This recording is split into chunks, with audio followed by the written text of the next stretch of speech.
Taylor Swift, probably the most polarizing individual on the planet. You either hate her with a burning passion, or you're refinancing your house to get a lock of her cat's fur off of eBay. So which one are you? Which one? You said there was two types of people. Which one are you? Do you hate her? Or do you worship her? I mean, that's kind of the whole point of this video. I don't really know yet. You have to have some kind of opinion. I mean, I've heard some of her big songs on the radio. Based off that, I'd say she's okay, I guess. So you're a misogynist. What? You hate women. Huh? No, I just haven't, like, sat down before and listened to all of her music, so I don't really know. When I give you my signal, take the shot. Over. Did you just talk into your shirt? What are you doing? What the? Where's that even coming from? Subject has girl boss too close to the sun. You have my signal, Sergeant. Take the shot when ready. Over. No. No. Hold on. What? No, wait. That was a crazy dream. That wasn't a dream. Yep, you died. This is purgatory. Purgatory? You are hereby charged with blasphemy against Taylor Swift. Blasphemy? And you will pay for your crimes. What did I even say? Your sentence? You will listen to her entire discography, front to back. Oh, that doesn't seem so bad. What does she have, like 5 albums? Try 12. Each with like 15 bonus tracks. Acoustic versions. Oh no. Each song is like 7 minutes long too.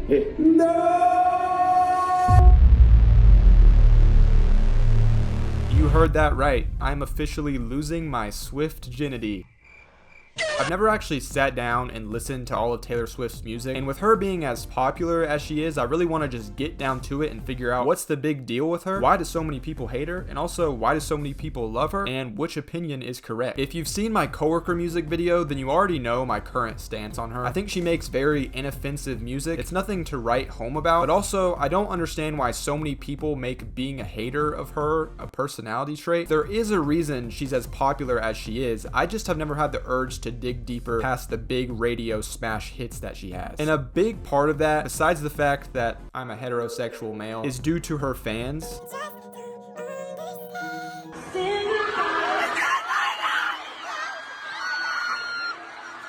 The way that Taylor has unionized white women is astounding. It's not even a fandom at this point. You could call it a cult.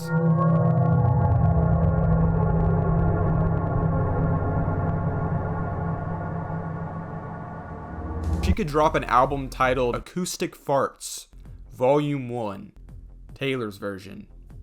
Deluxe. And Swifties would start selling plasma to buy the vinyl. No, because you're not listening to her. You really think it's just about farts? When she's talking about being trapped in a Dutch oven, it's supposed to be a metaphor for the suffocating weight of being stuck in a toxic relationship. In my opinion, her flatulence era really is her most mature work, to be honest. Did your girl boss too close to the buns?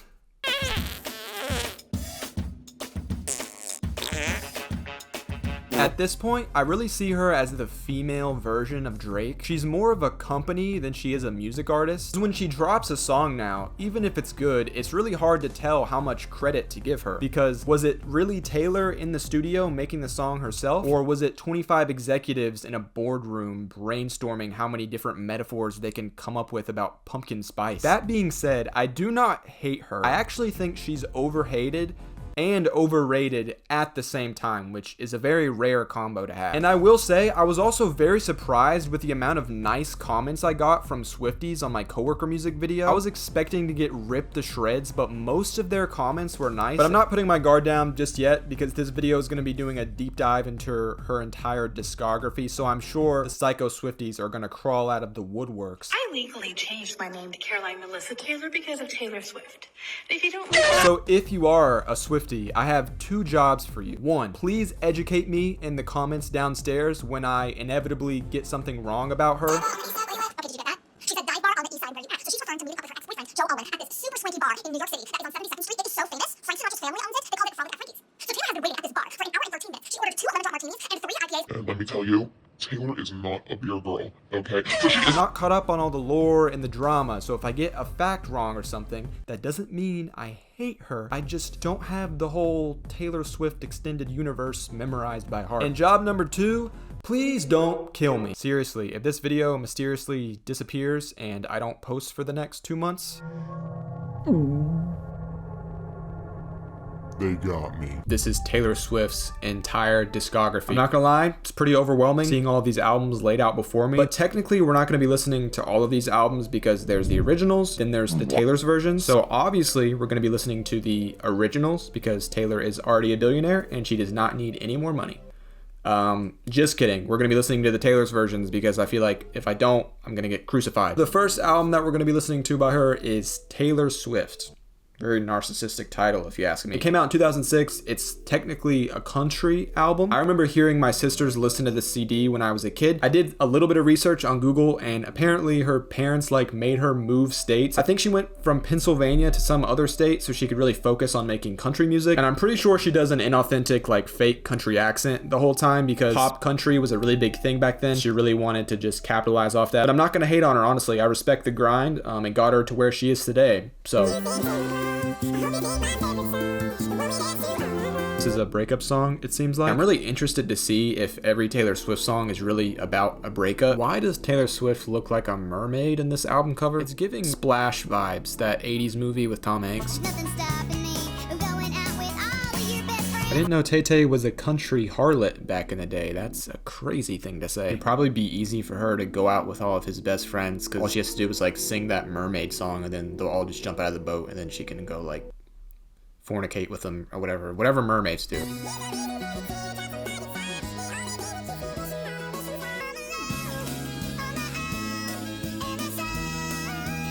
I know this song. It's one of those songs when I was 5, my mom would play in her car and I would look out the window in the back and just contemplate life.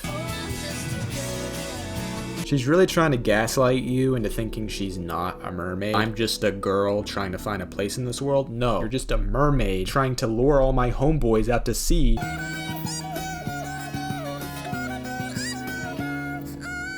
Stop lying. We all know that you've been in the Arctic Ocean before, okay? The whole Taylor Swift being a mermaid bit is not funny, okay? I'll stop the jokes now. Okay, I'll admit, this one's pretty good. This is probably my favorite song so far. Got my head bobbing a little bit. I really dig that guitar in the background. Hold on, I'm gonna do my best impression of how I've seen Taylor Swift dancing on stage.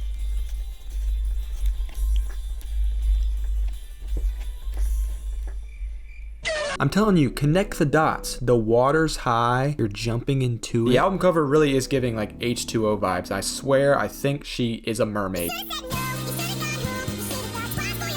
It's actually the next day. Just gonna pick up where I left off. This song low-key bangs. So all the Swifties are probably dying to know, what do I think about this album? Did I hate it? Do I hate Taylor Swift? Am I a misogynist? You got your hands ready on the keyboard? No, I thought this was fine. It was kind of exactly what I was expecting. She was 16 when she made this. It's a lot about high school crushes. I'm not gonna give each album a rating right after listening because at the end of this video, I'm gonna have a big tier list ranking of all the different albums. The writing wasn't super profound or anything, but she was also 16 when she made this. I also have a lot of respect for Taylor for pioneering country mermaid music. I've never seen mermaid country artists, so it's really cool to see that representation. Even though I'm only one album in at this point, I feel like this is going to be harder than the 7-day challenges that I've done. I'm still allowed to listen to other stuff besides Taylor Swift, but there's an absurd amount of albums that I have to go through. I don't really know what I was thinking with this video idea. I should have said no.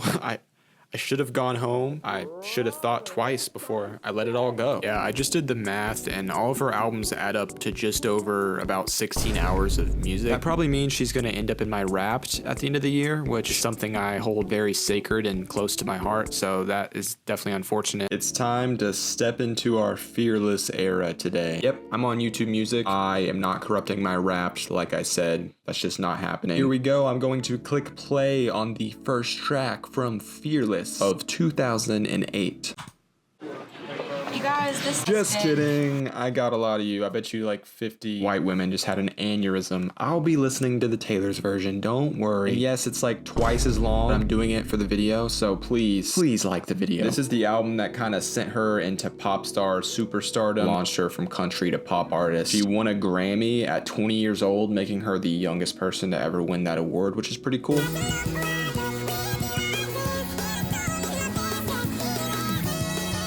I do recognize this song. It really does give like 2000s vibes. It reminds me of a time when like Life Is a Highway would play on the radio. Kinda sounds like that song a little bit too. It doesn't really have anything to do with the music, but dude, this picture of Taylor Swift and her friend from high school, this just really sums up Swifties vibe. Just the millennial Jim Carrey derpy humor. Taylor Swift gets to be small girl, but Travis Kelce because he is large boy, and she gets to be small girl.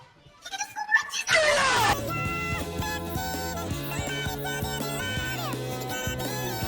I'll admit, as someone who grew up with sisters, this song is pretty nostalgic, but I can only imagine how much more nostalgic it would be for a girl who was 15 when this song came out. You're listening to it and you're like, I'm also 15, and you relate to it, and then 20 years later, you're listening to it again and just transports you right back to that moment. I kind of understand it now. I would also drone strike anyone's house who dares speak ill on my Queen Taylor.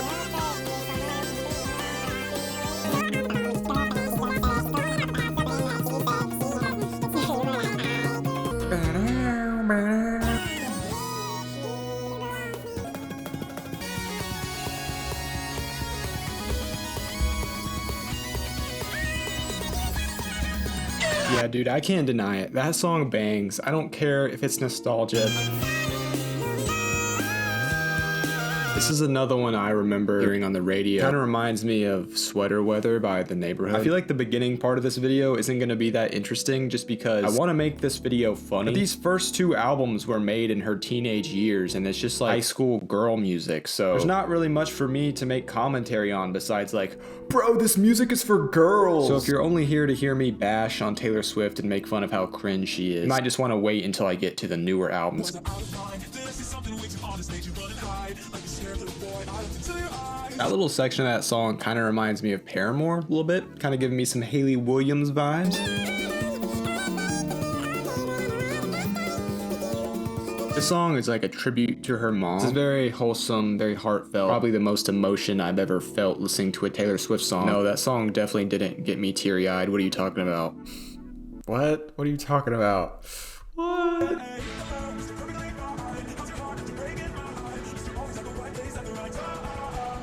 Another song that's kind of giving me Paramore vibes. The little inflection she's doing in the melody. You know it's a bad sign when the music has got you yawning. There wasn't really anything terrible about this album other than the second half of it was painfully boring. It's kind of the same thing over and over again. And maybe if I listened to the original, I would have liked it more just because this is twice as long and autoplayed to a song from The Life of a Showgirl. Not so fast, Taylor. We're not ready to girl boss too close to the sun yet. My main criticism with this album is that it was just kind of boring and too long. It was like 2 hours of the same thing over and over. The best analogy I can come up with is like fettuccine alfredo. I like fettuccine alfredo, but that's never gonna be like my choice for my meal unless it's the only option. It's just like too much the same thing and it's just really bland. You get tired of it after like 3 bites. But with fettuccine alfredo, you can also have chicken alfredo. To me, that's like when Taylor adds some cool vocal inflection or there's a cool guitar lick in the background, just something to add some oomph, some spice to the song. That's like the chicken to the Alfredo. So I listened to Speak Now, Taylor's version in the gym. I gotta say, I really wasn't too impressed. Kind of the same opinion I have with Fearless. It was kind of just the same thing over and over again. We got some standout tracks in here. Oh gosh, I just said track. I'm sounding like Anthony Fantano. But yeah, this project by Taylor definitely has some standout tracks. Mine, Back to December, Mean. Those are like the big 3 of this album, and they're popular for a reason. They're good, catchy songs, but the rest of this is just very bland in my opinion, and it was making me want to go to sleep. Almost every song is referencing some celebrity breakup drama that she has, and I just couldn't care less, to be honest. One song that kind of intrigued me was this song Innocent, which is supposed to be her response to Kanye interrupting her acceptance speech for the best female music video.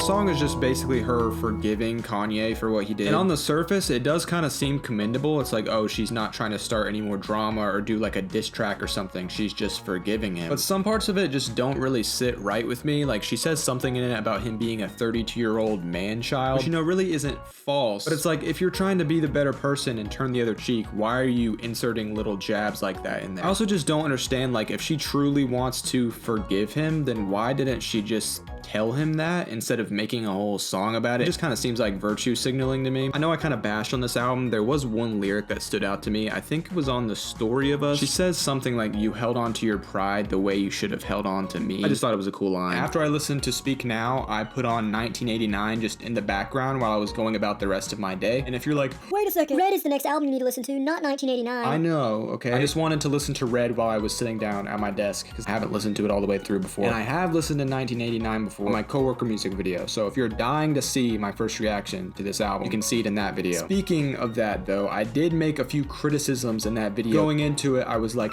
I'm gonna be intensely analyzing these lyrics because Taylor Swift fans love to say that she's a poetic genius. The intermachinations of Taylor's mind are an enigma. Sorry, I don't think you're allowed to say that anymore, actually. But 1989 really isn't the best basis to go off of when you're talking about Taylor's lyricism, because this is supposed to be like her big pop album with the big radio hits. And that's exactly what it is. Look at the amount of plays on all of these songs. So just take this as like my apology for trying to bash her lyrics when I first reacted to this album, because this wasn't the best album to do that. I'm gonna really hone in on the lyrics when we get to albums like Evermore and Folklore. During my second listen, I really didn't have any of my opinions changed. They're all just really catchy pop radio songs. This album is full of bangers. I mean, I still think Shake It Off is pretty annoying. Yeah, the in the background for the whole song, not very pleasant. But that's about the worst of this album's crimes, honestly. Next up on the agenda is Red, Taylor's version. Taylor Swift's fourth studio album, Red, chronicles the tumultuous, all-consuming, and confusing emotions of a semi-toxic relationship. Originally released in 2012, Red marks a significant transitional period for Swift, where she began to move from her country roots toward a mainstream pop sound, while reflecting on her heartbreak with a newfound maturity. I thought that's what Fearless was. Is that not what Fearless was supposed to be? That's something I'm kind of realizing as I'm looking up what's the deal with these albums on Google. Most of the descriptions sound the exact same. She's reflecting on her heartbreak with a newfound maturity, with a sense of wonder. Apparently, All Too Well, 10-minute version, golly gee. Apparently that song is a fan favorite breakup song about actor Jake Gyllenhaal. The lyrics mention a road trip upstate, dancing in a kitchen, a Thanksgiving day, and Gyllenhaal's absence at her 21st birthday party. The infamous scarf. The song references an old scarf Swift left at her ex's sister's house, which she kept because it reminds you of innocence and it smells like me. The scarf has become an iconic symbol of the era. It became Swift's #1 hit and believed to be about her ex-boyfriend Jake Gyllenhaal. So is this whole album about Jake Gyllenhaal? I don't really want to get too drawn into the lore. I feel like if you have to know all this backstory, drama stuff just to enjoy the music, maybe it's not the best music in the world. It's kind of the same vibe as like the new MCU movies. You have to watch 12 different Disney Plus shows just to understand the plot of a movie that ends up just being CGI slop anyway. I'm not saying just because there's a bunch of backstory to this album that it's automatically going to be bad. Maybe it'll be really good. As long as this one keeps me interested and actually does something different, maybe I'll actually care about it.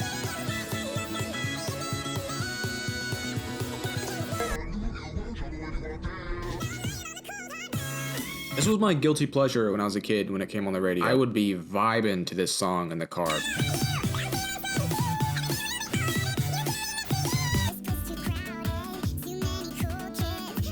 For this song about being 22, the lyrics are very high school-esque. Too many cool kids. And then at the beginning it was like, let's stay up all night and make fun of our exes. Are you 22 or are you still in high school?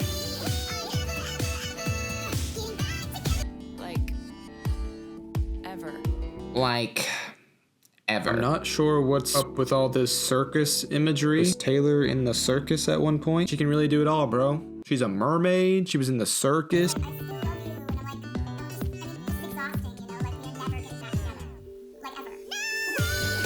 I haven't heard the song in a long time. I forgot how corny it is. Taylor Swift, when you ask her what her favorite Nintendo console is.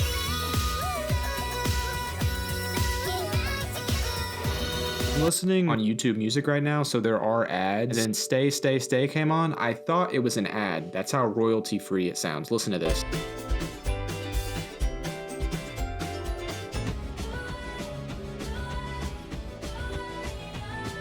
I like this song. I like this song too. I like the guitar in it. It's nice.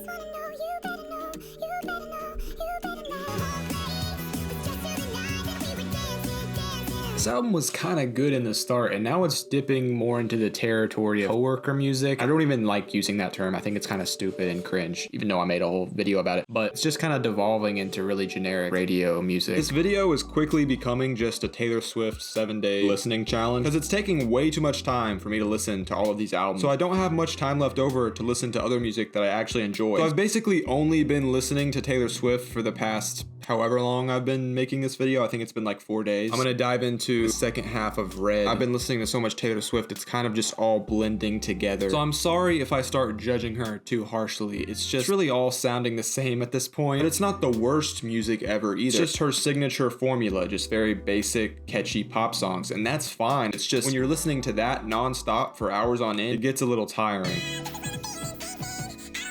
It does have that signature Taylor Swift beat that's just been ran through at this point. This was kind of the renaissance of the boom clap pop rock movement. The song Ronin, I just looked it up, is apparently about some kid who died from cancer. He took all the proceeds the song made, donated it to cancer charities. I'm just gonna try not to cry, I guess. I don't know. I don't really know how she's related to this kid. I don't know the backstory, but George, come on, dude. This song has Phoebe Bridgers in it. I'm sorry. I'm actually 4 years old. My cheeks are growing tired. Come on. You know that's funny. Oh, I've heard this song. I've heard the song on the radio. The song bangs.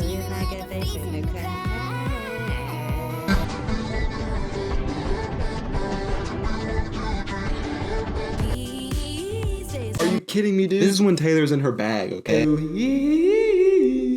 Sorry, I butchered that, but dude, that's a generational banger. That melody.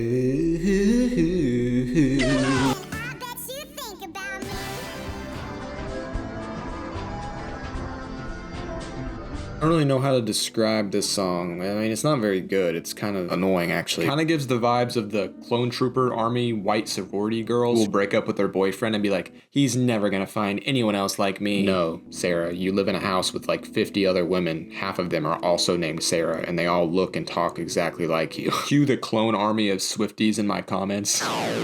This really sucks. I just listened to the rest of this album, including All Too Well, the short film, reacted to everything, and for some reason my computer decided to just throw all the footage in the trash. I'm not gonna listen to it again. I'll just sum up my thoughts. All Too Well, the short film, overall, was well acted by Mrs. Sadie Sink and Dylan O'Brien. Supposed to be the story of Taylor Swift and Jake Gyllenhaal, I'm pretty sure. It's written pretty well. You can imagine the things she's saying as she's talking about it. I think that's why it goes well with the short film. When it flips it on him at the end and it's like, you still keep my scarf because it reminds you of me, because you remember it all too well. Kind of tough, I'm not gonna lie. I know I said I thought Red was pretty boring. I think I'm just getting severe Taylor Swift fatigue, because there's a lot of good songs on here looking back. State of Grace, Red, I Knew You Were Trouble, All Too Well, 22, We're Never Ever Getting Back Together. All very iconic songs. Message in a Bottle honestly might be a top 5 Taylor Swift song for me. The main problem is there's a bunch of just really boring, royalty-free sounding songs. And this is why I compare her to the female version of Drake, because Drake will drop albums like this with 50 songs, and maybe 3 of them will become hits. And then people are like, he's the GOAT. But it's like, of course, at least one of the songs is gonna become a chart topper when he's the biggest artist in the world and he puts out 50 of them, while the other 40 songs on the album are just the same copy and paste thing over and over again. I'll give her flowers for all the bangers that are on here. Just really not a fan of how streaming has made artists put 1 million songs on every album they release just so they can make the most amount of money possible. Next up on the agenda is Reputation. Now, I hear a lot of Swifties rave about this album. Pretty sure there's a bunch of songs on here that are a response to Kanye and Kim Kardashian. The whole drama with his song Famous on The Life of Pablo, where he says, I think me and Taylor might still have sex. I made that B-word that girls don't like to be called, famous. And then Taylor Swift said that she did not approve for that line to be on the album. And then Kim Kardashian then posted a video. It was an alleged phone call between Kanye and Taylor where Taylor did approve the line. So then a bunch of people started hating on Taylor Swift, commenting snake emojis on all of her Instagram posts, which led to her just completely going away from the public eye, deleting all of her social media. Then it turned out that the recorded call between her and Kanye was edited or altered. I think she did approve for Kanye to mention her in the song. She just didn't approve of him calling her the B word that girls don't like to be called. This album is kind of a response to that whole situation. Although this is really corny, this could be a lot worse. The fact that this is Taylor Swift doing like a trap song and it's not that bad is pretty crazy. The song Endgame has Ed Sheeran and Future, which is a crazy combo.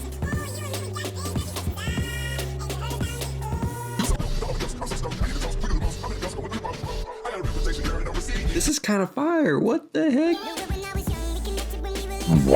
I Okay. And then Eddie Boy comes in and kind of ruins it. Sorry, maybe I was too quick to judge. Let me hear him out.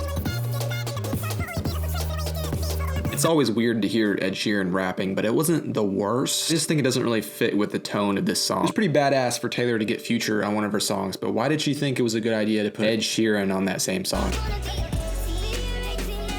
Ed Sheeran just randomly cutting in from the back. Be your A-team now. It's like the Make-A-Wish kid that they had to let be on the song. I'm just gonna safely assume this song is about Kanye, considering the first lyric is, I never trust a narcissist. Why did that actually go flippin' crazy, dude? This is technically being a diss about Kanye, I think. It sounds kind of Kanye-esque. That sounds like something Kanye would put in one of his songs. Maybe I'm just stupid and she did that on purpose because it's about Kanye, but... So far, I really like the production in this album. It's less pop radio-y and more like hip-hop, electro-pop. You cannot take my girl Tay Tay anywhere. She is just such a quirky crackhead.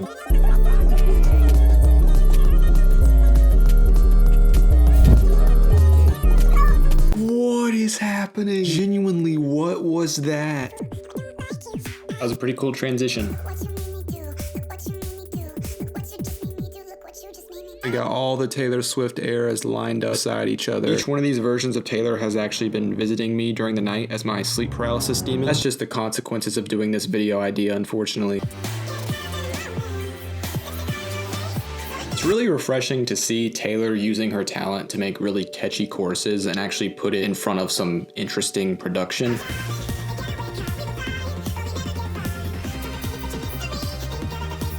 These songs are really bringing me back what was on the radio in 2016, 2017. I also think the lyrics in this song are kind of clever. I would assume it's a metaphor for like a toxic relationship. You're in a situationship with someone who's also kind of in a relationship with someone else, and it inevitably ends up falling apart. The whole symbol of that being a getaway car is pretty creative.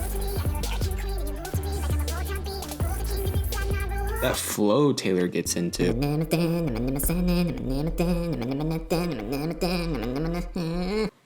It's kind of nasty.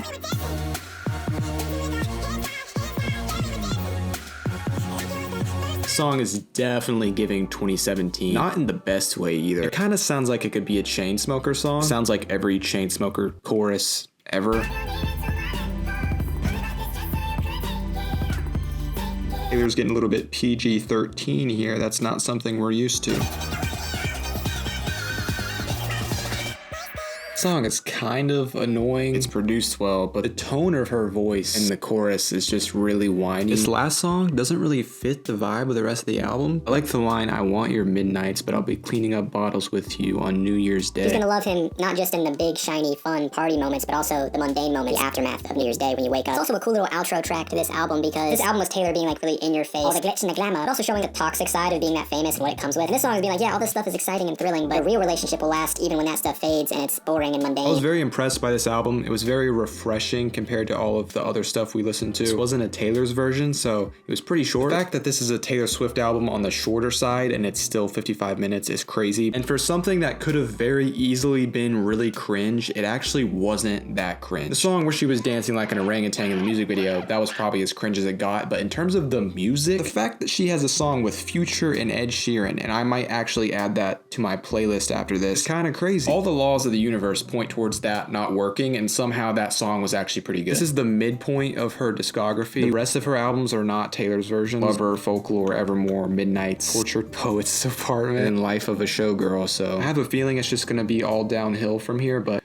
we'll see. Today was more of a chill day, but I did listen to Lover halfway in the gym, halfway while I was just going about the rest of my day. I like the 80s pop aesthetic that some of these songs have. Cool Summer is one of my favorite Taylor Swift songs. Lover is also iconic. It's a more slow, pulled back song. The Archer is more like on the other side of the spectrum of synth pop. It's more like eerie synths in the background, kind of interlude type song. I did not like the religious imagery used to describe her relationship and false god. Just didn't really sit right with me. I remember Afterglow being anything good. I don't really remember anything specific I liked about it. I remember bobbing my head a little bit. There's really nothing objectively bad about this album though. I wish she just honed in more on the 80s synthwave, super reverby drums. If every song had that vibe, this might actually be my favorite Taylor Swift album. Something else to keep in mind is that this album came out in August of 2019, which was when TikTok was becoming really popular. So songs like You Need to Calm Down and Me with the Panic at the Disco guy, kind of just scream TikTok bait. I don't even really know how to describe it. You can just tell sometimes when a song was strategically written so it has the highest chance of becoming a TikTok song. Panic at the Disco song, it just sounds so commercial. It sounds like Target did a brand deal with Taylor and was like, we need you to write a song for one of our commercials, and then she made that song. From here on out, Taylor can no longer hide behind the veil of, oh, I'm just making cutesy pop songs for the radio. Because according to Swifties, all of the albums from this point forward are supposed to be Taylor's best lyrical work. Like this next album, Folklore. I just want to let it be known, I'm not really that big of a lyrics guy. I'm more of a vibe guy. As cringe as that sounds, it doesn't really matter what a song is talking about. If it gets me grooving and it's got a good melody to it, I'm probably gonna like it. Sometimes I'll be listening to my favorite songs that I've heard 50 million times and I'll be like,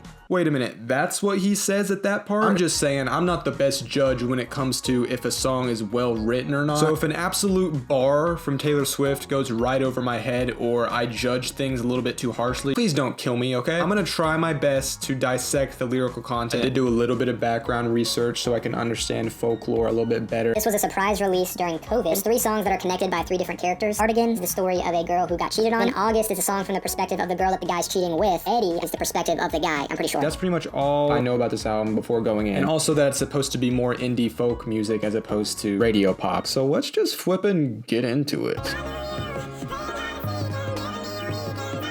I did like the comparison of her to a cardigan because the guy who's cheating on her had a summer fling with this other girl. The cardigan is for the more colder months, so when he's done with her, she's the cardigan, takes her off, throws her under the bed, forgets about her, then goes has his summer fling with the other girl. I like that metaphor. It's very creative. I never thought in a million years that I would be mansplaining Taylor Swift lyrics. The song has Boney There in it, so I'm expecting peak.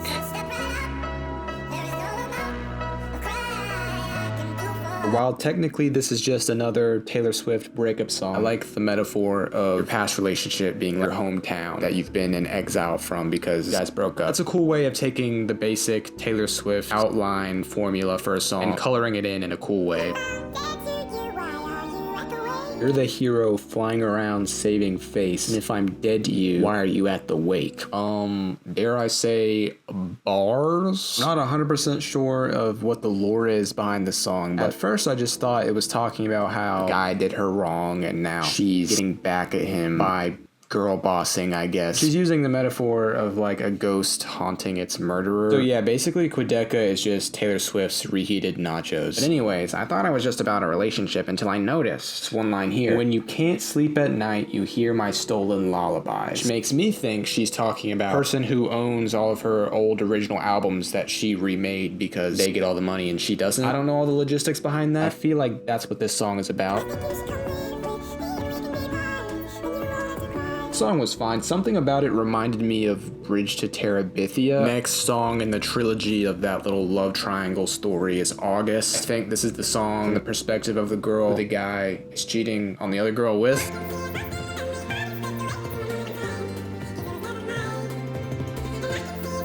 I see why that is one of Taylor Swift's most popular songs. It's kind of got the best of both worlds. It's got the Taylor Swift really catchy pop melody.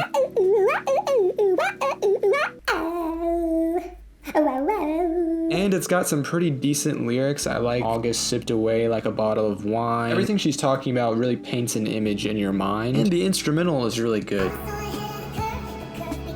Was so ahead of the curve became a spear. That's kind of hard too, I'm not gonna lie. Dare I say bars?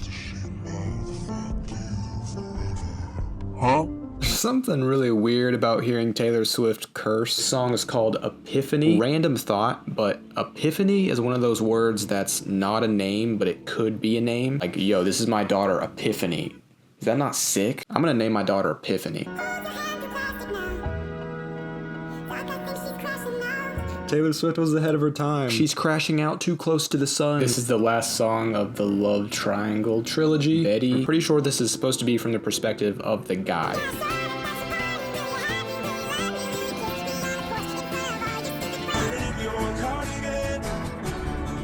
Standing in your cardigan. Call back to the Cardigan song. Kissing in your car again. Dare I say, bars? No, but seriously, this song is pretty good. The harmonica, big Bob Dylan vibes. I like the whole story of the 3 songs. I definitely would not pick up on the fact that they're all connected if I did not Google that beforehand. So I'm glad I knew that, because it does make me appreciate these songs more. Album is over. I do think it was very well written. Keep in mind, my definition of well written might be a little bit different than other people's, just because when it comes to music, I tend to focus more on how it sounds sonically more than on the lyrics. But I'm at kind of a crossroads with this album, because while I think it is the best in terms of lyricism so far, I don't know if that's because it actually is or if because I heard that it was. So I was focusing more on the lyrics for this one more so than I was with her past albums. Kind of like the concept of when you're trying to count how many red cars you see, you're gonna see a lot more red cars because you're looking for them. And I don't think her writing apart from this album is bad. I just think there's a lot of moments where she can get kind of corny. And there was pretty much no moments in this album where I cringed. There were a few times where she said the F word where it felt kind of out of place. It kind of felt like JoJo Siwa or Miranda Cosgrove cursing. Fucking.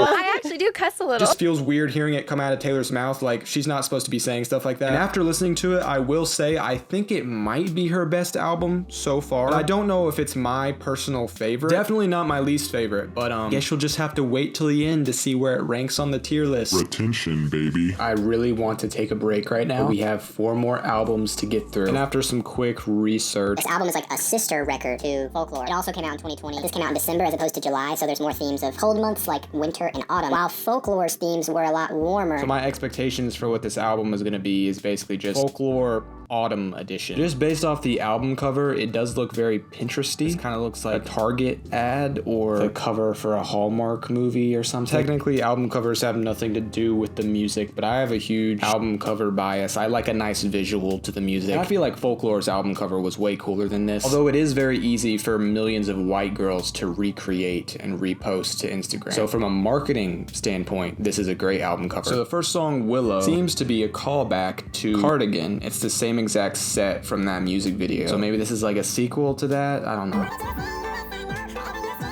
This is a song I recognize. I've heard this on the radio.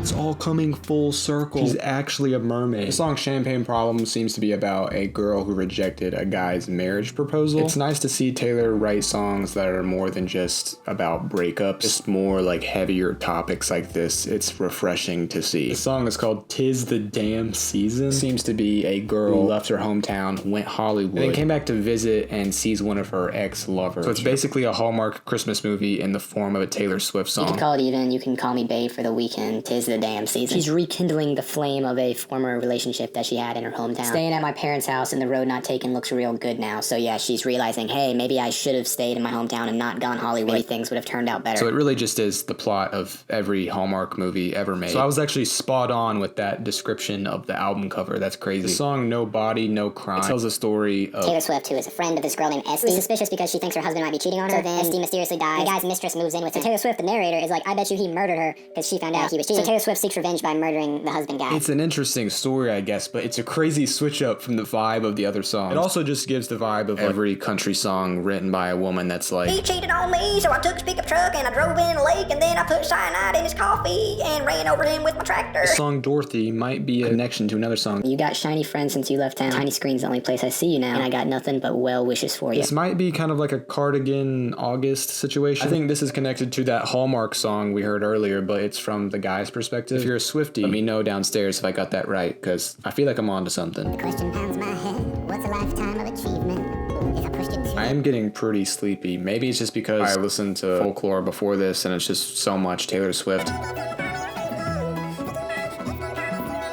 This song seems to be another song about infidelity, I guess. A love affair of some kind. Seems to be a major theme of this album. The song's pretty catchy. And the imagery of House of Stone being her relationship, and then the affair is this ivy that grows and covers her That's cool. I wasn't sure what this song Cowboy Like Me was about, so I looked it up. It's apparently the story of two con artists who fall in love while trying to trick wealthy people, which is an interesting idea for a song. Since a major criticism that I've had of Taylor Swift is, oh my gosh, every song's about the same thing, I have to give her credit where credit is due when she has interesting, unique songs like this. Not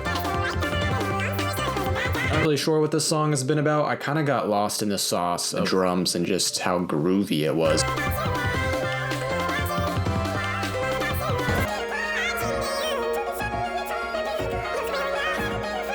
Both songs that Bon Iver was in from Evermore and Folklore, he definitely carried. It's really refreshing to get a new voice on these songs because her voice is starting to become a little bit stale at this point. That's one criticism that I haven't really made against her yet. There's been multiple times during the making of this video where she's singing a melody and I'm like, that sounds exactly like the melody from this other song that she made. She usually plays it pretty safe and most of her songs use the same standard chord progression just in a different order. But yeah, this song was great, especially the end, the back and forth between Bon Iver and Taylor. That's the end of the album. Kind of have the same opinion as I do with Folklore. I do think Folklore was a better album. And I do think maybe I dismissed a few things in this album just because I'm really tired and this is a lot of music to listen to in one sitting. I just think Folklore had a stronger cohesive theme and this one was a little more all over the place. I'm pretty tired. I don't really know how to articulate my opinions about this album. It was pretty boring, to be honest. We have 3 albums to go. I've heard a lot of cringe stuff about Tortured Poets Department and Life of a Showgirl. I haven't heard too much about Midnights. Midnights is apparently a concept album that explores 13 sleepless nights of her life, viewing raw insecurities, revenge fantasies, and reflections on her past. Lavender Haze is the first song. I have heard this on the radio before.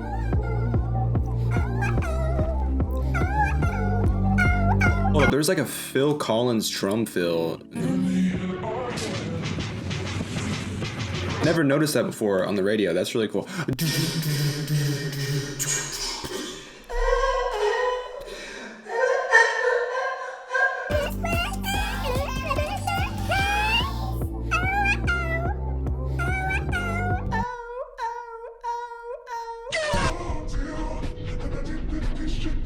No deal, the 1950s shit they want from me. I don't know what she means by that. Are people screaming at Taylor Swift like, you need to be a wife and have children and stay home with them 24/7 and cook them meals and be a woman, get back in the kitchen. Like, are people screaming that at her? Do people actually care? Or am I just completely misinterpreting that? I do think the line, I'm damned if I do give a damn what people say, kind of bars. She was spitting with that. Lavender Haze is a good song. It's kind of just like classic radio banger Taylor Swift. It's not anywhere close to something like Message in a Bottle, but it's still a catchy little earworm that you'll find yourself humming throughout the day if you hear it one time. The song is Maroon. I'm surprised there's no Adam Levine feature. That counts as a joke, right? There are moments when Taylor Swift kind of reminds me of Lorde. I don't know how to describe it. This specific moment here kind of sounds like it. That little part right there. Can anyone explain that to me? I do really like the production on this song. It's very like dream pop-esque. This is a song I've heard before because of TikTok. And this is another one where it's like, you can tell it was strategically written to become a TikTok banger. Like, they knew a million white girls are gonna make a TikTok with the sound. It's me. I'm the problem, it's me. Because it has a million different applications. You can be like, when you stay up too late and then you wake up and you're tired, and then you're wondering why you're tired. It's me.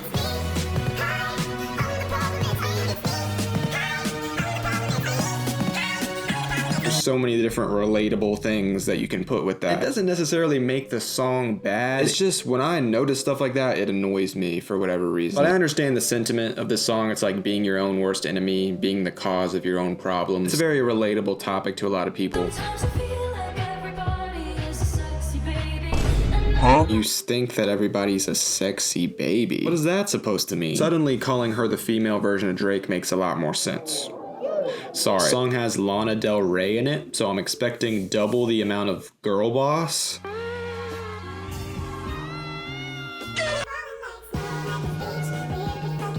Here's another moment of Taylor Swift just shoehorning the F word in, and it just does not sound natural. Are we falling like snow on the beach, weird but effing beautiful? It's like JoJo Siwa. I gotta like bust a nut to get this music done, right? It's like she wants to be edgy because everybody perceives her as this like sweet little pop star girly. And she wants to subvert people's expectations. So she's like, I guess I'll just put an F word somewhere random in my song and I can label the song explicit. It's like when a PG-13 movie uses their one F word that they're allowed to use. Just from the title of the song alone, I feel like it's gonna be kind of cringe. Called Vigilante Shit.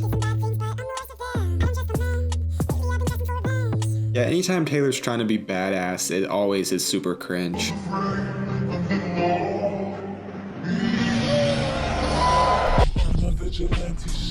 I'm on my vigilante shit. Are you kidding me? And if you win, you get the keys to your own castle and a marriage proposal from the prince. Swifties are definitely in the same category as Disney adults, and the song Bejeweled was really solidifying those allegations. She were allowed to go, she is not. The prince would never have anything to do with that. That little harlot again. It's come full circle. At first she was a mermaid harlot, and now she's a Disney princess harlot.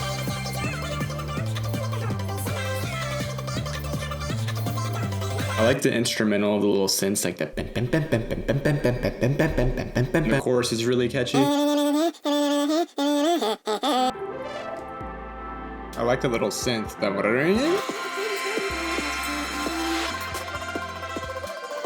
Really like the beat in this one. It's definitely unique compared to everything else she's made. Next song is Karma. This version has an Ice Spice feature. I've heard it on the radio. It's pretty good. It's pretty catchy.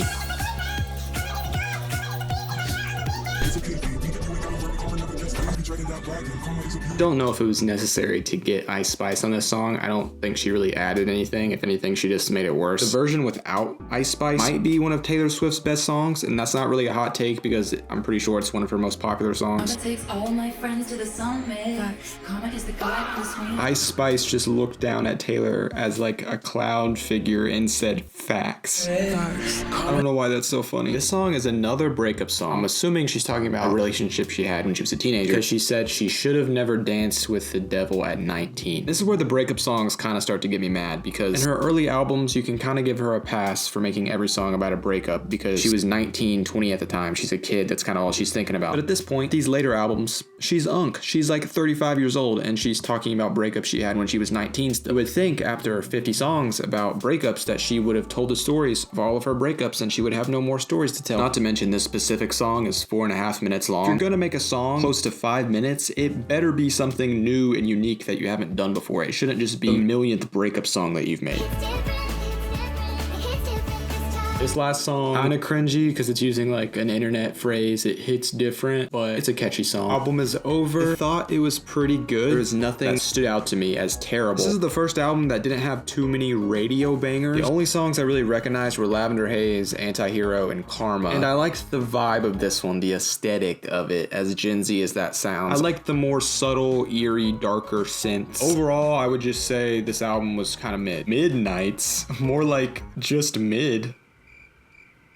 I thought I was going to have enough time today to listen to the last 3, but I don't think I'm going to be able to listen to Life of a Showgirl. Probably just Tortured Poets Department. 2 hours and 2 minutes. Oh my lord. This album came out last year. I don't know much about it. I'm assuming a lot of it has to do with her now fiance, Travis Scott. When this came out, I do remember a lot of people on the internet talking about how cringy it was. Just the fact that it's called Tortured Poets Department, I feel like it's gonna be pretty cringe. But I'm not gonna let the internet influence how I feel about this album, because that's a big point of why I'm even making this video. I feel like a lot of people just hate on Taylor Swift just because everybody hates on Taylor Swift. It's like a bandwagon mentality. I googled what's the whole deal with this album, and of course we get the classic. It's a post-breakup narrative and going over her different relationships and rebounds. Is that not every album she's ever made? I had a little bit of hope with this video. I thought after I listened to all of Taylor's music, I'd be like, hey, not all of her songs are about breakup. She talks about other stuff, and she does talk about other stuff, but in the grand scheme of things, pretty much every single song is about a relationship or a breakup. And it's like, if she's claiming to be such a girl boss, why does her entire life seem to revolve around men? It's kind of ironic. The first song is Fortnite. I understand why she's getting married to Travis Scott now. It's all coming together. But it's featuring Post Malone, and I have heard the song on the radio.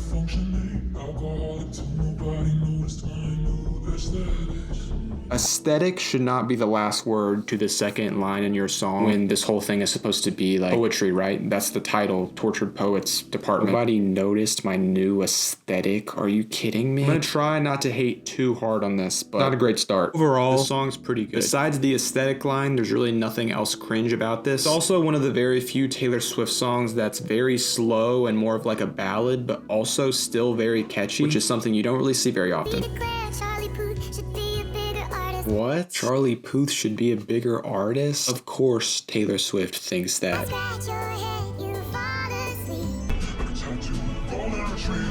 What? I scratch your head, you fall asleep like a tattooed golden retriever. Oh. Really like the production of this one. I like the bass, I like the drums. Something I'm already noticing is she's shoehorning a lot of really big words that she probably found in a thesaurus. There was a litany of reasons why. You can't convince me she knew what that word meant. I'm not saying she can't use big words. I'm just saying this sounds very forced and... what's the word? Forced? No. This sounds very forced and... obligatory. Coerced, if you will. Dare I say, imposed? This is supposed to be a poetic album. Why is she titling songs stuff like Down Bad? As much bashing I have done on the lyrics of this album so far. I like this little part here, and you say I abandoned the ship, but I was going down with it. My white-knuckled dying grip. There's no need for fancy thesaurus words. This part here just paints a picture in your mind. I think that's what signifies good writing. This song, But Daddy, I Love Him. I'm just gonna assume that Daddy in this scenario is not an actual person. It's supposed to be commentary on people criticizing her relationships, and she's like, I don't care, I'm gonna love him anyway. I feel like it's a self-inflicted wound. Reason why the media and the public talk about Taylor Swift's love life all the time, because that's the only thing Taylor talks about. That's what every song she's ever made is about. And I understand why it would be really frustrating if every action or everything you did in your private life is judged by millions of people. It's also kind of what you sign up for when you become the most famous person in the world. So far, I'm just finding the whole portrayal of Taylor being this tortured poet as very pretentious and disingenuous. Sanctimoniously performing soliloquies? Are you kidding me, dude? Sanctimoniously performing soliloquies. Another song with some religious imagery that does not sit right with me at all. But if I roll this stone away, they're gonna crucify me anyway. If the way you hold me is actually what's holy. Yeah, I don't know about that one, twin. You wouldn't last an hour in the asylum where they raised me. This was one of the lyrics here that I saw a lot of people laughing at when this album came out. A lot of people heard that line and then looked up her childhood home and was like, what are you talking about? This is the asylum where they raised you? But then a bunch of Swifties clapped back and were like, actually, she's talking about the industry that she grew up in being sexist and against her. Which makes a lot more sense. It can also seem kind of tone deaf coming from someone like Taylor Swift, who's a billionaire, most famous person on the planet.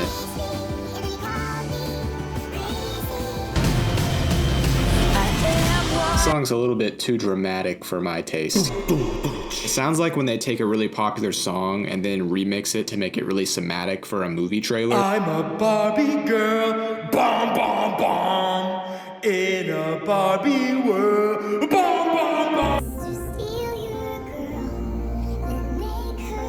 Mr. Steal Your Girl, then make her cry.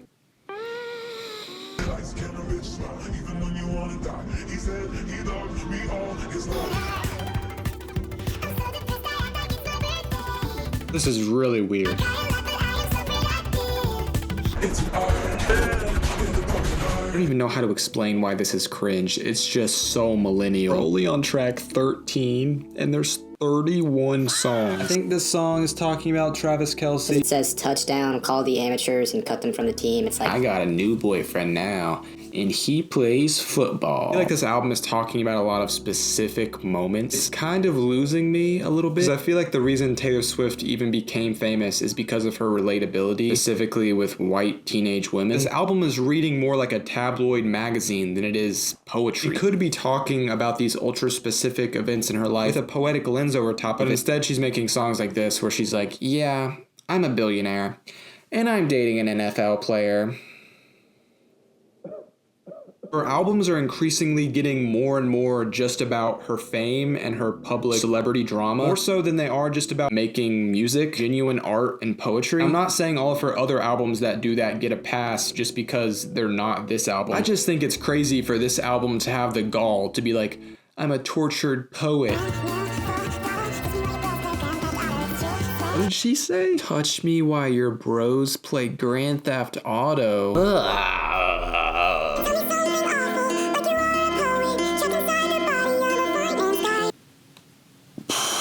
Like you're a poet trapped inside the body of a finance guy.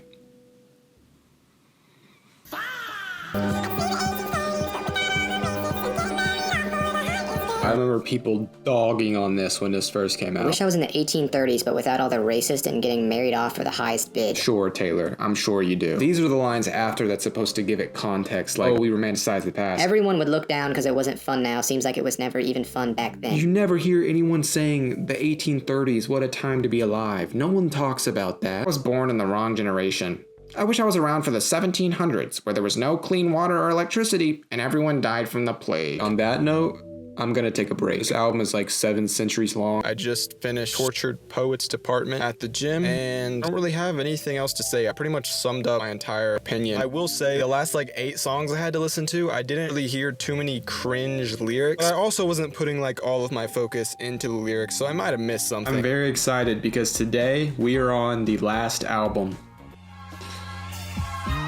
The last album actually came out pretty recently. It came out on October 3rd. Hey, this is Taylor Swift. Whoops. Welcome to the Life of a Showgirl. It came out on October 3rd. It's called The Life of a Showgirl. And since this album was a big reason why I even decided to make this video, I tried to stay away from it as much as possible just to remove any bias. So I would go into it as blind as possible. That's kind of hard with the internet nowadays. I've seen countless amount of TikToks hating on this album, calling it cringe, calling it her worst album yet. And I've seen a lot of Swifties actually admit that the album is pretty mid, which is crazy. I think that shows a lot of personal growth in the Swiftie department. I think their frontal lobes are finally starting to develop and they're realizing she's just making the same thing over and over again and it's not really cute anymore because she's pushing 40. The rule of show business is if it's the first week of my album release and you are saying either my name or my album title, you're helping. Anyways, that's enough chatter. Time to get into the Life of a Showgirl. I'm not sure what track by track means. Each song is presented with a brief spoken word introduction from Taylor Swift herself, sharing details about the song's meaning, origin, and writing process. I think I'm gonna listen to that, even though it's longer, because I think it's gonna be really funny to hear Taylor try to explain her genius behind the iconic lines like, "Did your girl boss too close to the sun?"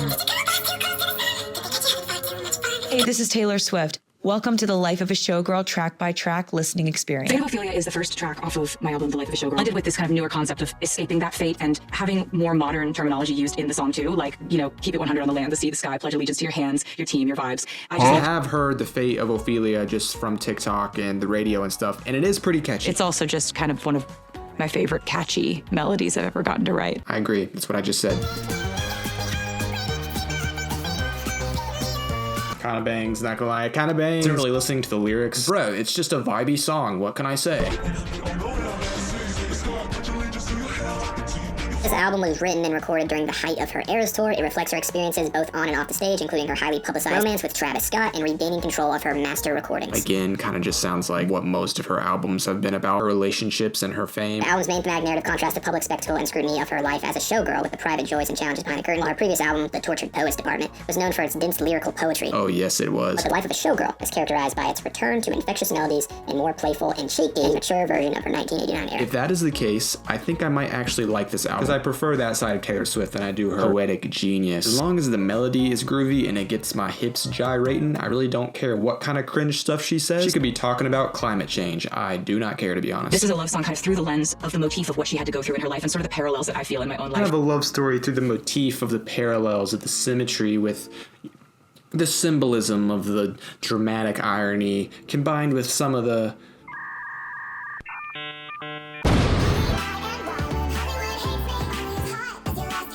song's pretty catchy as well. The song is pretty catchy too. It's just, I don't know, it's just too sugary and upbeat for me. It's another one of Taylor's songs that really sounds like it was from a Disney Channel original movie, High School Musical or something, which isn't the worst thing ever because those movies do have bangers in them. It's just not the type of stuff I would prefer to listen to. The song Father Figure interpolates a George Michael song about power dynamics and exploration of the music industry. It's commentary on her own past experience with executives like Scott Borchett. This is talking about how like she started working with the CEO of her record label at a very young age. He was like a manipulative godfather figure to her. still turns out my dick's bigger. You wanna fight your First time I've heard a key change in a Taylor Swift song, I think. So the ending here kind of flips the script. She's saying she's the father figure now. She owns her own music. She's the one paying the bills. Which I know is cool. She's girl bossing or whatever. Just don't get too close to the sun now, Tay-Tay. Everybody's so punk on the internet. Everyone's unbothered till they're not. Every joke's just trolling and memes. Sad as it's She just shouldn't be saying the words trolling or meme in this type of song. Like it just doesn't work. It's not the vibe. It's too cringe. There's no excuse you can make for why she has "I'm not a bad and this isn't savage" in the chorus of her song. She's being cringy on purpose. It's satirical. Just because she's doing it on purpose doesn't reverse my opinion and make me be like, oh, I guess the song is good. Like, no, it's still bad. all dressed up as wolves and we looked fire.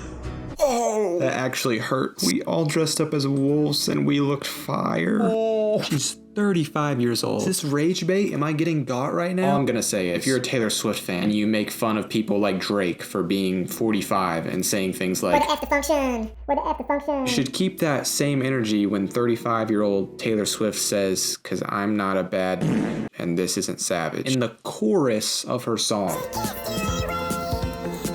The song's pretty decent. The chorus is pretty catchy. I really liked the end. The hey kind of snapped. Again, I don't know why she's writing as if she's in high school. Don't make it awkward in second period. It's like the musical equivalent of those high school movies where they cast 35-year-olds to play 10th graders. Big Lele Pons energy, acting like you're still in high school. And I know it's like, oh, she's writing from the perspective of her high school self or whatever. It's like, she's 35, dude. She's 35. Actually Romantic is a song about realizing that someone else has kind of had a one-sided adversarial relationship with you that you didn't know about. And all of a sudden they start like doing too much. And they start letting you know that actually you've been living in their head rent-free and you had no idea. Living in your head rent-free? Why? Okay, listen. It's one thing to put those type of TikTok phrases into the lyrics of your song. Because you can be like, she's just being silly. She's being corny on purpose. You're not listening to her. There's a deeper meaning. It's a completely different thing to add these little track-by-track things. You're trying to explain the meaning behind the songs. And then you still use those phrases. This is her chance to not sound like a TikTok brain-rotted teenager, and she still uses words like that. They're like weird flex, but okay. Yeah, but I can accept. Sick.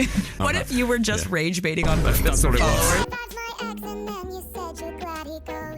Why are you talking about people ghosting you? Are you not getting married to Travis Scott? Imagine being that old, getting engaged, and your fiance is talking about all the high school crushes she has that ghosted her. Why are you still thinking about that? This song is allegedly supposed to be a dig at Charlie XCX for her song Everything Is Romantic. Didn't even know that song by her was about Taylor Swift. Also, I feel like it's a little bit ironic how she's like, you supposedly hate me, but you're making a song about me, so like you obviously care a lot about me. While she's saying that, she's doing the exact same thing. This just screams that Taylor cares way more than Charlie does about whatever they're beefing about.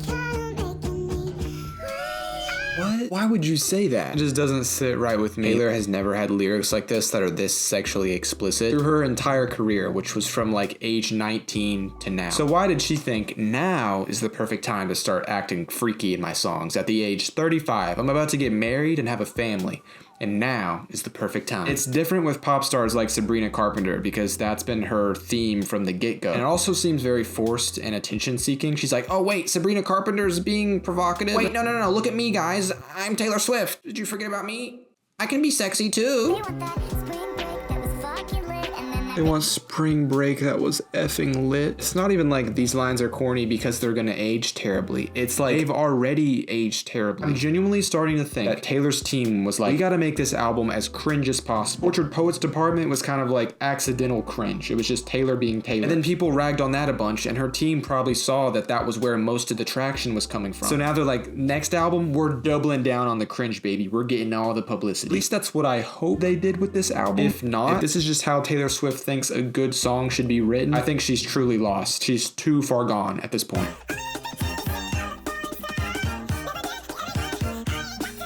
It's pretty catchy, I'm not gonna lie. It doesn't need to knock on wood for things to go well. In this case, finding a great love. The comparison of wood to a penis is more of an innuendo. This does sound like a Sabrina Carpenter song, so I feel like this might be one of the songs Sabrina worked on.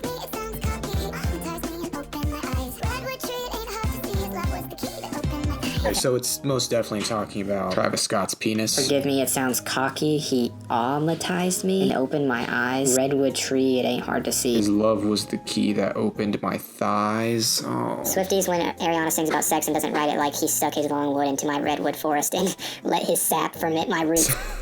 This has Sabrina Carpenter written all over it. She gets away with saying things like, "Come right on me, I mean camaraderie." That's just as cringe, honestly. It just sounds so weird coming from Taylor. I would love to know how Travis Kelce feels about Taylor making like 50 different innuendos to his penis in a song.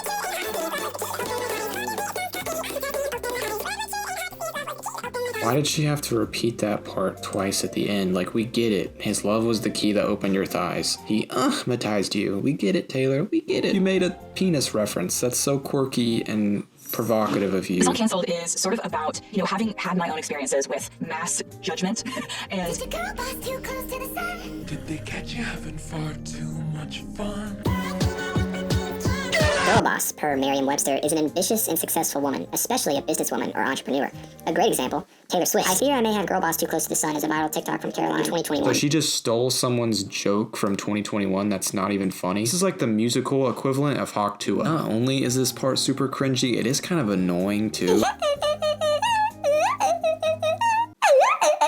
I don't like that. I really can't convince myself that she's not doing this on purpose. She had to have known when she wrote that was a terrible line. Good thing I like my friends canceled. He's referencing her friendship with Blake Lively, who was apparently canceled for some reason. Shows good character on her part, I guess, for not cutting off someone just because the internet thinks they're a bad person. But to make a cheeky song about it and say that you like your friends canceled, cloaked in Gucci and scandal. It's just so corny. If she likes her friends canceled, I guess that means her and Kanye are friends now. Did they squash the beef? Can't be good, then just be better at it. Everyone's got bodies in the attic. Why is this so ominous sounding? It is not that serious. Why is there the... This is what Taylor felt like when she was writing this song. Did your girl boss too close to the sun? Did they catch you having far too much fun? Song's pretty catchy. Beat is really generic though. The chords they're hitting with the piano sounds very royalty free. Also don't know why there's a hi-hat pattern in a Taylor Swift song, but the melody she does with her vocals is pretty catchy. There's really nothing cringe in this song besides "Can Be My Forever Nightstand." But compared to the other atrocities that she said on this album, that line is like Shakespeare.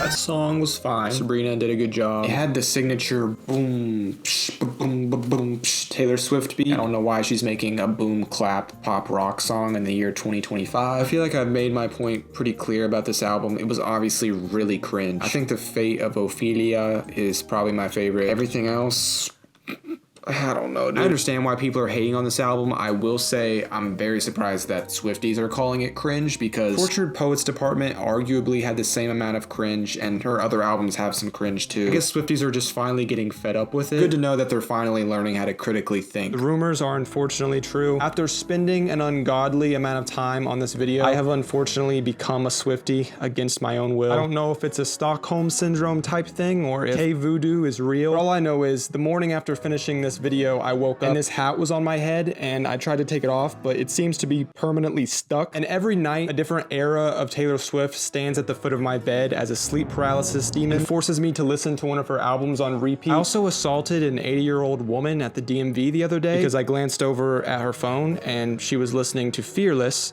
but it wasn't the Taylor's version.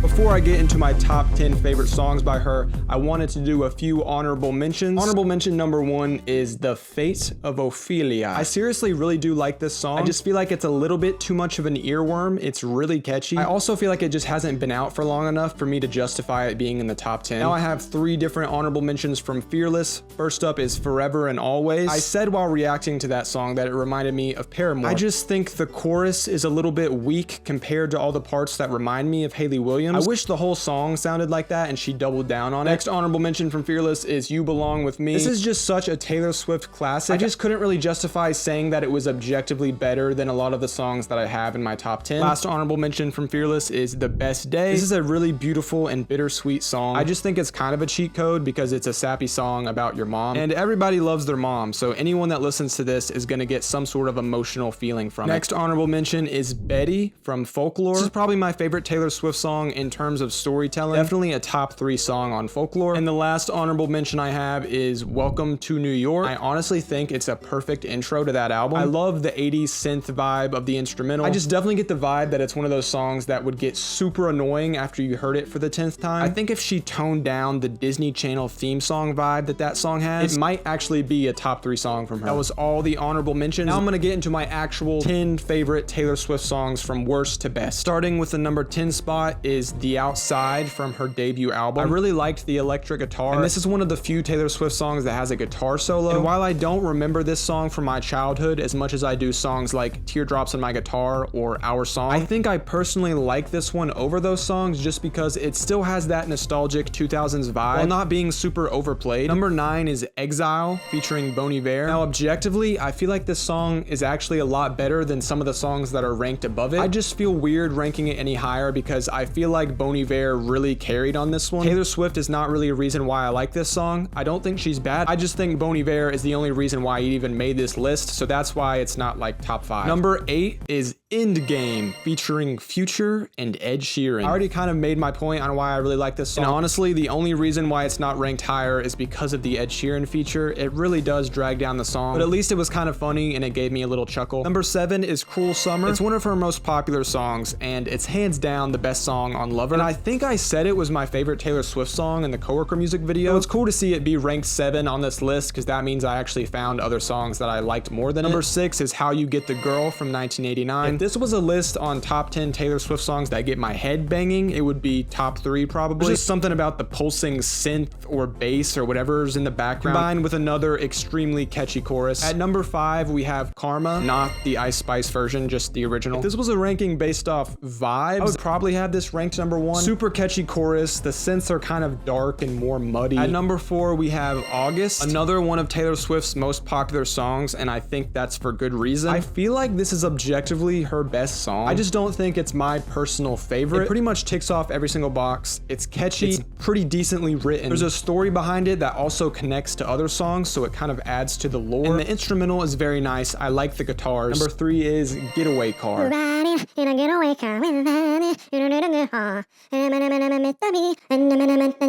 This is my personal favorite from Reputation. It's just so catchy. Also, I think the song's pretty clever. I already said this when reacting to it, but I do like the metaphor of riding away in a getaway car as a metaphor for being in a toxic situationship or whatever. It's technically immoral, but it's exciting and it gets your adrenaline pumping. I like that comparison. But honestly, the real reason why it's at number 3 is just because it's super catchy without getting annoying, and the production is also just so good. It was definitely a toss-up between the top 2, but at number 2 I put Message in a Bottle. If this was a ranking of the 10 catchiest Taylor Swift songs, this would win hands down. I don't know what they put into this song. It feels like it was infused with crack. This song has like 15 different melodies in it. You got the melody in the build up to the chorus, which is already super catchy. Then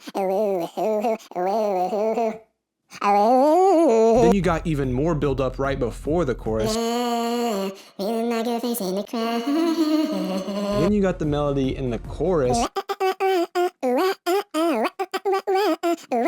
One of the only reasons it's not in the number 1 spot is because I can definitely see it becoming pretty annoying if I listen to it for an extended period of time. But a song I think I would have to try really hard for it to become annoying is Fearless, and that's why it's my number 1 favorite Taylor Swift song. It's kind of funny because when I first started making this video, when I listened to that album, I had the thought, I was like, this might be her best song, just because there's been countless times during the past week where I found myself randomly humming the melody. I know I said August was a song that ticked all the boxes, but I think this song has an extra box that August does not have, and that's the classic nostalgia box. It's got that classic 2000s vibe, the little guitar lick in the beginning, the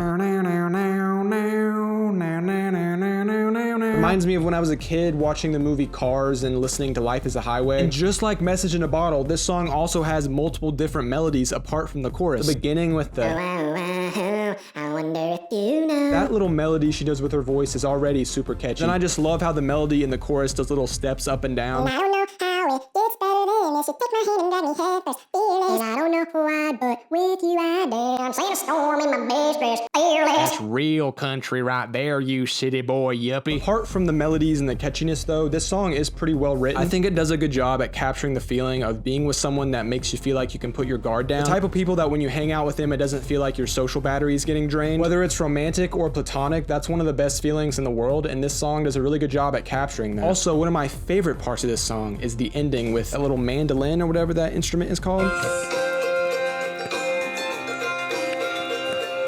Are you kidding me, dude? That part really reminds me of Jack Johnson, big Curious George soundtrack vibes. I feel like I've been glazing this song too much. It's starting to get questionable, but I don't care. Fearless is Taylor Swift's best song. End of story. Argue with the flipping wall, dude. I do not care.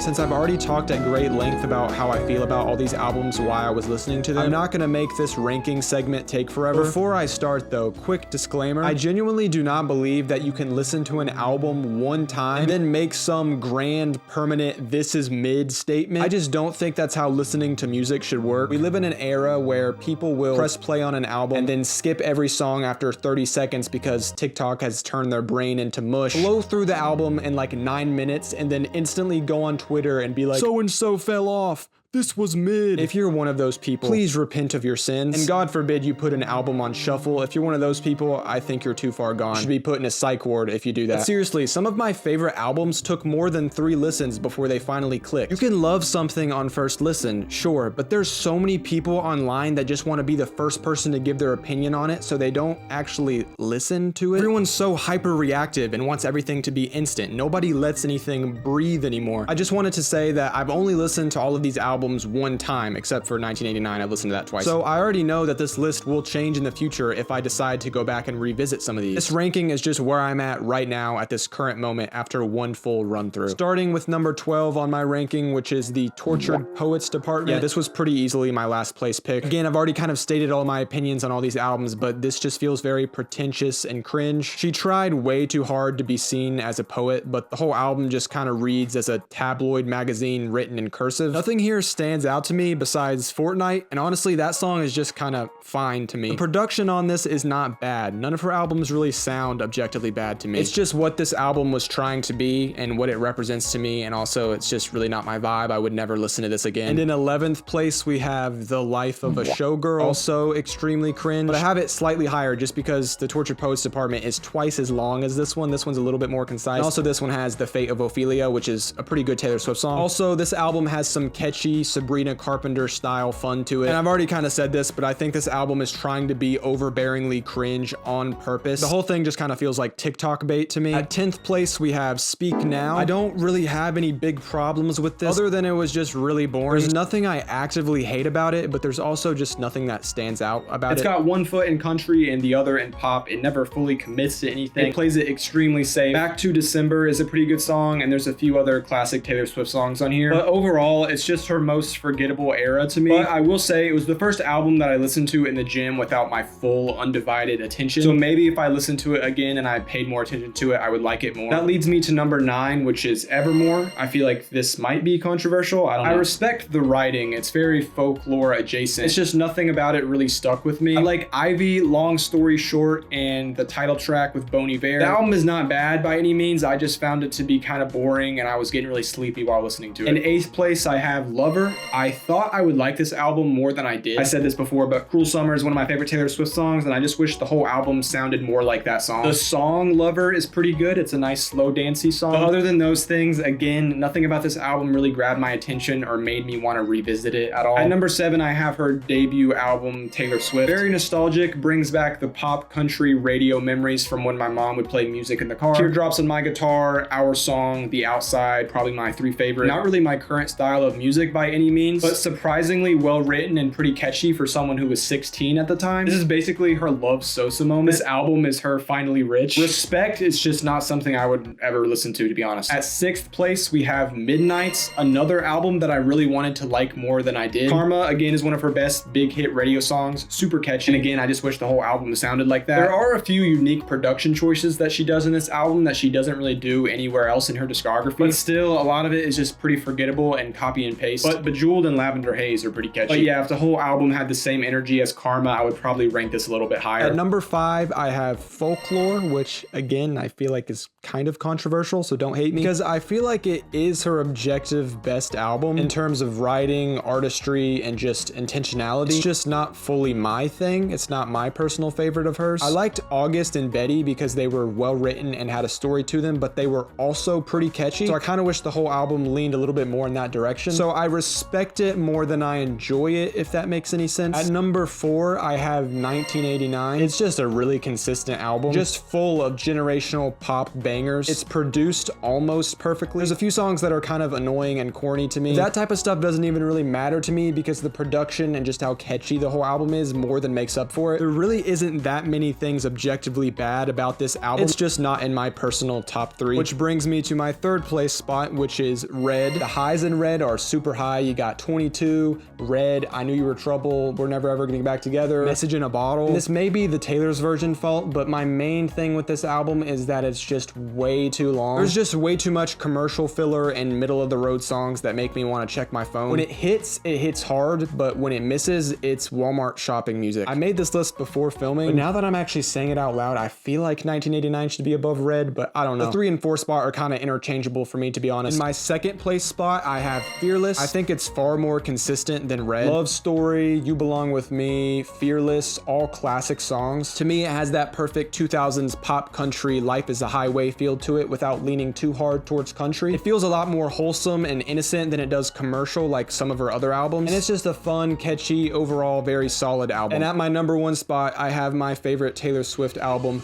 Reputation. The way I went about choosing this album is I thought to myself, if I had to listen to another one of these albums again, which one would I put on out of my own free will? And I came to the conclusion that it was this album. It's super consistent. There's no real skips on it. Really strong production. Just overall really catchy, dramatic, fun. And it surprisingly does the whole badass Taylor Swift thing without being unbearably cringe. Every single song on this album had something I could latch onto and got my attention. It's pretty short in the grand scheme of Taylor Swift. It's to the point, and it's entertaining the whole way through, and it's overall just more aligned with my type of music. There's my official ranking of every single Taylor Swift album. It's totally personal and subject to change, even though I'm probably never going to revisit any of these albums. And if you disagree, that's fantastic. Argue it up in the comments, baby.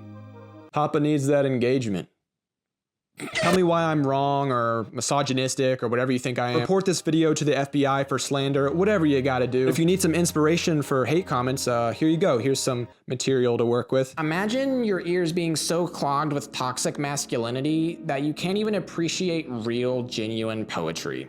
I saw you blink during track 8 of Evermore, so unfortunately your opinion is invalid. Decided to take a step outside for the final part of this video. I need to touch some grass, but before I made this video, my opinion on Taylor Swift was she makes music for white women who grew up on Christmas tree farms. It's like astrology if it was a genre of music, just super broad, vague, surface level stuff that white girls can latch onto and be like, that's literally me. And after making this video, I honestly kind of have the same opinion, but I realized that that's kind of the genius of it. That relatability is what she's built her entire empire off of. She was the soundtrack for millions of 12-year-old girls' first crushes, middle school dances, crying in your bedroom when Bradler wouldn't text you back. It's like the Harry Potter of music. If you grew up listening to Taylor Swift or watching the Harry Potter movies and you were the same age as them at the time, you essentially grew up alongside them. And each era or movie perfectly went alongside each different stage of your life. And for the day one fans, I understand why that could create this unshakable bond. But from the outside looking in, it can be a little bit weird because it's like, why are these millennials cosplaying as wizards and taking out a second mortgage on their house to buy nosebleed Eras Tour tickets? But I think that's the big thing that anti-Swifties don't really understand. It's the nostalgia. Listening to Fearless again isn't just listening to old music that you used to like. It's getting warped back to 8th grade and reading your old diary. So looking at it that way, I can kind of understand why people defend her like she's a blood relative. It's this parasocial big sister type of relationship that they have that spanned across decades. Now, me personally, I don't have that same connection. I didn't grow up listening to her music, and I'm not a girl, but I kind of understand why some of her fans are the way they are now. That being said, though, Taylor isn't that same small town girl with a guitar anymore. She's essentially a multi-billion corporation. She's like the most famous person on the planet. And when you reach that level of fame, you start to lose that same relatability that built your core audience in the first place. It's getting harder and harder to buy the, hey, I'm just like you guys act that she puts on, because she's a billionaire that takes a private jet to go get her morning coffee. Even some of the day one Swifties now are admitting that her last couple albums aren't that great, which is huge character development, by the way. If you would have said that Taylor's poop stunk 2 years ago, your house would have gotten drone strike. Which brings me to the other side of the spectrum, which is the Taylor Swift haters. I feel like a lot of people just regurgitate the same lazy, recycled criticisms that everyone has made at this point without ever actually listening to her music beyond her big radio hits. Taylor Swift only writes breakup songs. That's all she knows how to make a song about. And after listening to every single one of her songs, I can honestly say that that is a valid criticism. But if you can't even name like 5 of her songs, I feel like it's super lame to make big criticisms like that. The internet loves hating on popular things and calling it cringe. I feel like people think doing that makes them seem deeper or smarter than they are. I guarantee you a lot of the people that are hating on her new album haven't even listened to more than 2 songs from it. If you just personally aren't really into Taylor Swift, it's not your type of music, you don't really like it, that's cool. I'm in that same boat. But if you're gonna make hating on it a personality trait of yours, at least know more than like 5 songs of hers. And if you actually like her music and you don't say you do, or you take it a step further and act like you hate it just because you're afraid the internet's gonna call you cringe, that's even lamer, to be honest. Your taste in things shouldn't need a permission slip from TikTok. Whether that be hating on something just because it's popular to seem niche, or performatively pretending like you like something because you think it's gonna make you seem more interesting or cool. Anyways, after all of that, here's my honest conclusion on Taylor Swift. I think at her best, she makes good, well-produced, and sometimes pretty well-written pop music. None of her music is super abstract or anything, or will give you a spiritual awakening, but that's kind of the whole point. It's supposed to appeal to the most amount of people as possible. And at her worst, I think Taylor can make pretty annoying and corny, Target commercial sounding music. I get why she's popular and has a fan base, but I also get why people have a distaste for her. But I do not get the extreme of both sides. Hating on Taylor Swift like it's your job at this point is really dumb. She's a billionaire. That's like having a personal vendetta against Apple or Google. But I also think it's extremely weird to worship her just because her music is nostalgic and you have this parasocial relationship with her. She's not your godmother or your long-lost sister. Thinking that someone like Taylor Swift knows that you exist and has your best interest in heart is just delusional. She does not know you, bro. Anyways, yeah, I wish I had a more exciting take to end this video on. I kind of came to the same conclusion that I had before I even started this video. I'm kind of just indifferent towards her. I don't think she truly deserves the amount of hate or the amount of glaze that she gets on a daily basis, but at least I have the credentials now to back up my opinion. So moral of the story, just think for yourself. I guess the final verdict is, am I a Swiftie? Swifties nuts!